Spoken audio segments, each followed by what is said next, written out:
सुहागरात यानी शादी की पहली रात इस्लामी नुक्ता नज़र से और इसके मनाने का इस्लामी तरीक़ा। जब शादी और रुखसती हो गई और दुल्हन को शोहर अपने मकाम पर ले आया तो अब यकीनन इनमें खुलवत तन्हाई होगी। इस सिलसिले में कुछ आदाब व उसूल और कुछ बातें ज़हनशीन होनी चाहिए। नंबर 1, दुल्हा और दुल्हन को चाहिए कि रुखसती से पहले वाला दिन इस तरह न गुजारे कि बिल्कुल थके हुए हो और आराम का कोई मौका न मिला हो, बल्कि दिन में मौका निकाल कर कुछ वक्त आराम कर लेना चाहिए ताकि दोनों की मुलाकातें के वक्त तबीयत में अनबसात, शगुफ्तगी और बदन में ताज़गी हो। नंबर 2, अनबसात के असबाब सहूलत के साथ मुयस्सर आ जाए तो इंतज़ाम कर लेना चाहिए। मसलन फल, फ्रूट या मिठाई वग़ैरह, खुशबू और कमरे की किसी कदर ज़ीनतबाज़ जगहों पर इस जगह बहुत ही मुबालगा किया जाए और हजराए अरूसी को संवरने के लिए हज़ारों रुपए खर्च किए जाते हैं। ये इसराफ़ और फजूल ख़र्ची है जिससे गुनाह होगा। फजूल ख़र्ची शैतान का अमल है। नंबर 3, अगर महर मुअज्जल नक़द महर का रिवाज न हो तो कोई चीज़ भी महर के अलावा इसके मिजाज की रियायत करके हदिया पेश कर देनी चाहिए। इसके बग़ैर इससे नफ़ा उठाना मर्दाना गैरत व शराफत के ख़िलाफ़ है।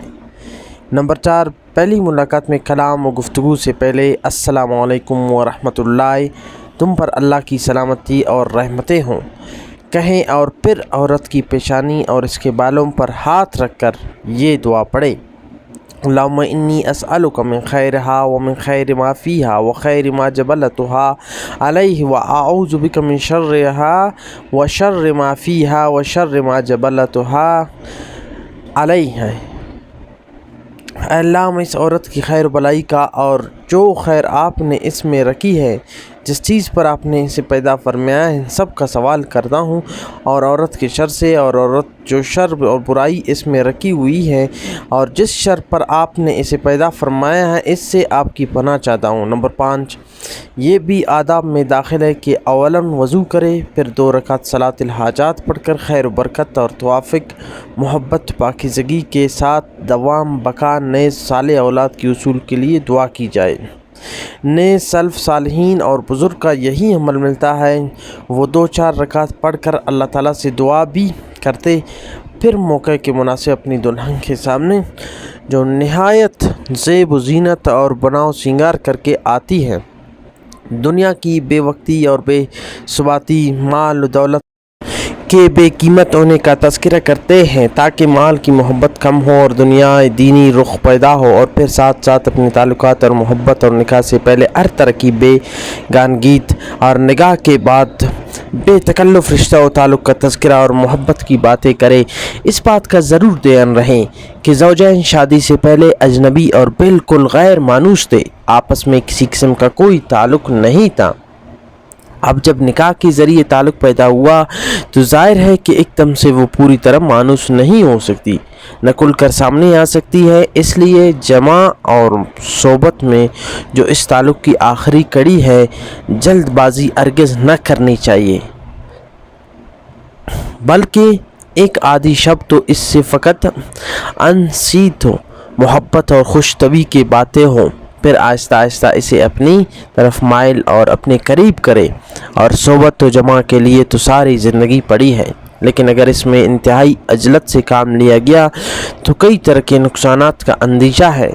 नंबर 1, बीवी के जहन में ये बात जम जाएगी कि निकाह का मकसूद फ़कत शहूवत रानी है और कुछ नहीं। नंबर 2, ज़ाहिर है कि औरत फितरतन बाहया होती है और इतनी जल्दी हम बिस्तरी के लिए आमदा नहीं हो सकती, और अगर इसने आमदा कर ही लिया तो इसकी ख्वाहिश में जल्द उबार पैदा न होगा।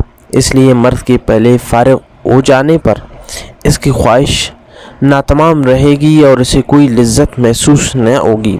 नंबर 3, पहली मर्तबा हम बिस्तरी करने की वजह से पर्दा बिकारत ज़ाइल हो जाता है और बेतकल्लुफ़ी न होने और औरत में ख्वाहिश पैदा न होने की वजह से इस तकलीफ़ का ज़्यादा एहसास होगा, जो इसके लिए सुहान रूह और शोहर की तरफ से दिल में कराहत पैदा हो जाने का सबब बन जाएगा। عورت کو قریب کرنے اور اسے مانوس بنانے کے لیے ایک بات یہ بھی ذہن میں رکھیے کہ نکاح کے بعد ایک نئی دنیا سامنے آتی ہے اور اس میں عجیب و غریب دل آویزاں اور دل فریبیاں ہوتی ہیں۔ ایسے موقع پر اپنے آپ کو سنبھلنا بہت ضروری ہے کہ بالکل عاشقانہ اور ولہانہ انداز نہ ظاہر کیا جائے، ورنہ وہ آپ کو اپنا غلام اور خادم تصور کرے گی اور پھر اپنی بات کو منوانا اور اپنے مطالبات تسلیم کروانا شروع کر دے گی، اور نئی عورت کو اپنا مملوک اور گھر کی خادمہ سمجھ کر روکھاپن اور ترش انداز اختیار کرے کہ بات کرتے ہی چہرے پر بل پڑتے ہوں اور یہ خیال ہو کہ ہمارا رعب جم جائے۔ اس طرح رعب اور وقار پیدا نہیں ہوتا، بلکہ بیوی کے دل میں شوہر کے خلاف نفرت اور حقارت کے جذبات ابھرتے ہیں۔